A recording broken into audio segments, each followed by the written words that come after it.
Hi hello good morning ಎಲ್ರಿಗೂ ನಮಸ್ಕಾರ. ಎಲ್ಲರೂ ನನ್ನ ವೀಡಿಯೋಸ್ನ ನೋಡ್ತಾ ಇದ್ದೀರಿ and thank you so much for the support. ನಿಮ್ಮನೇಲಿ ಯಾವ ಮಕ್ಕಳು ಪ್ರೋಟೀನ್ ತಿನ್ನೋವಾಗ ಅಂದರೆ ಪ್ರೋಟೀನ್ ಸೋರ್ಸ್ ಅಂತ ನೀವು ಸೋಯಾ ಚಂಕ್ ಕೊಡೋಕೆ ಹೋದ್ರೆ ತಿನ್ನಲ್ಲ, ಆ ಮಕ್ಕಳಿಗೆ ಬೆಸ್ಟ್ ರೆಸಿಪಿ ನೋಡಿ. ಪಾವನಿ 4 ಕಾಣಿ ಇದು ಆ್ಯಕ್ಟಿಂಗ್ ಮಾಡುವಂಥ ತಟ್ಟೆ ಕೊಟ್ಟರೆ 40 ರೂಪಾಯಿದು ಆ್ಯಕ್ಟಿಂಗ್ ಮಾಡ್ತಾಳೆ. ಆ್ಯಕ್ಚುಲಿ ತುಂಬ ಚೆನ್ನಾಗಿತ್ತು, ಇಷ್ಟಪಟ್ಟು ತಿನ್ನಲು. ಆ ವಿಡಿಯೋ ಬೇಕಿದ್ರೆ ಮತ್ತೆ ಪೋಸ್ಟ್ ಮಾಡ್ತೀನಿ. ನೀವು ಸೋಯಾ ಚಂಕ್ನ ತರಿಸಿದ್ರೆ ತಿಂತಾ ಇಲ್ಲ ಮಕ್ಕಳು, ಬರೀ ಪಲಾವ್ ಮಾತ್ರ ಮಾಡ್ತಾಯಿದ್ರೆ ಪಲಾವಲ್ಲಿ ತಿನ್ನೋಕ್ಕಾಗಲ್ಲ ಅನ್ನೋದಾದರೆ ಈ ಥರದೊಂದು ರೆಸಿಪಿ ಮಾಡಿ ಇಟ್ಕೊಂಡ್ರೆ ಮಾರ್ನಿಂಗ್ ಸ್ನ್ಯಾಕ್ಸ್ಗೆ ಆ್ಯಂಡ್ ಬೆಳಿಗ್ಗೆ ತಿಂಡಿಗೂ ಆಗುತ್ತೆ, ಮಕ್ಕಳು ಸ್ನ್ಯಾಕ್ಸ್ಗೂ ಕೊಡ್ಬೋದು. ಮತ್ತು ನೀವು ಈವ್ನಿಂಗ್ ಟೈಮಲ್ಲಿ ಏನಾದರೂ ತಿನ್ನಬೇಕು ಅಂದಾಗ ಬೋಂಡಾ ಬಜ್ಜಿ ಅಥವಾ ಬೇರೆ ಬೇರೆ ಡೀಪ್ ಫ್ರೈಡ್ ತಿನ್ನಬೇಕು ಅನ್ನೋ ಮಕ್ಕಳಿಗೆ ಕ್ರೇವಿಂಗ್ಸ್ ಕಡಿಮೆ ಮಾಡೋದಕ್ಕೋಸ್ಕರನೂ ಇದನ್ನು ಯೂಸ್ ಮಾಡ್ಬೋದು.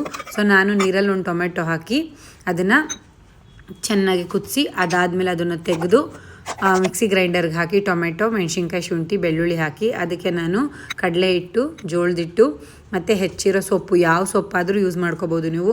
ಈರುಳ್ಳಿ, ಕ್ಯಾರೆಟು, ಸೌತೆಕಾಯಿ ಏನಾದರೂ ಯೂಸ್ ಮಾಡ್ಕೊಳ್ಳಿ.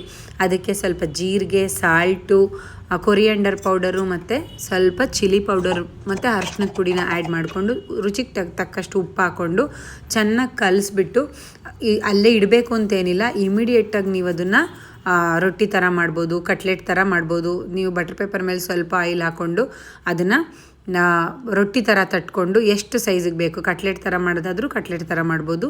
ನಾನು ರೊಟ್ಟಿ ಸೈಜಿಗೆ ಮಾಡ್ತಿದ್ದೀನಿ ಬಿಕಾಸ್ ಬೆಳಗ್ಗೆ ತಿಂಡಿ ತಿನ್ನುವಾಗ ಚೆನ್ನಾಗಿರುತ್ತೆ ಅಂತ. ಇದನ್ನು ನೀವು ಚಟ್ನಿ ಜೊತೆ ಕೊಡ್ಬೋದು ಅಥವಾ ಮೊಸರು ಜೊತೆ ಅಂತೂ ಅಲ್ಟಿಮೇಟ್ ಕಾಂಬಿನೇಷನ್ನು. ಸೊ ನೀವು ಬಾಣಲೆ ಇಟ್ಟು ಅದಕ್ಕೊಂದು ಸ್ವಲ್ಪ ಎಣ್ಣೆ ಹಾಕ್ಬಿಟ್ಟು ಇದನ್ನು ಬಿಸಿ ಮಾಡ್ಕೊಳ್ಳಿ. ಎರಡೂ ಕಡೆ ಹದವಾಗಿ ಬೇಯಿಸ್ಕೊಂಡ್ರೆ ತಿನ್ನೋದಕ್ಕೆ ತುಂಬ ರುಚಿಕರವಾಗಿರುತ್ತೆ ಆ್ಯಂಡ್ ರಿಚ್ ಪ್ರೋಟೀನು. ಸೊ ಮಕ್ಕಳಿಗೆ ನೀವು ಯಾರು ಪ್ಯೂರ್ ವೆಜಿಟೇರಿಯನ್ಸ್ ಇದ್ದೀರಿ, ಪ್ರೋಟೀನ್ ಸೋರ್ಸಸ್ ಯಾವುದರಿಂದ ಕೊಡೋದು ಅಂತ ಯೋಚನೆ ಮಾಡ್ತಿದ್ರೆ, ಸೊ ಈಕ್ವಲೆಂಟಾಗಿ ನಿಮಗೆ ಪನ್ನೀರ್ಗೆ ಎಷ್ಟು ಪ್ರೋಟೀನ್ ಸಿಗುತ್ತೆ ಅಷ್ಟೇ ಪ್ರೋಟೀನು ನಿಮಗೆ ಈ ಸೋಯಾ ಚಂಕ್ಸಲ್ಲಿ ಸಿಗುತ್ತೆ. ಹಾಗೆ ತಿನ್ನೋದಕ್ಕೆ ಮಕ್ಕಳು ಇಷ್ಟಪಡಲ್ಲ. ಸೊ ನೀವೇನು ಮಾಡ್ಬೋದು, ಈ ಥರ ಮಾಡಿಬಿಟ್ಟು ತಿನ್ನಿಸ್ಬೋದು.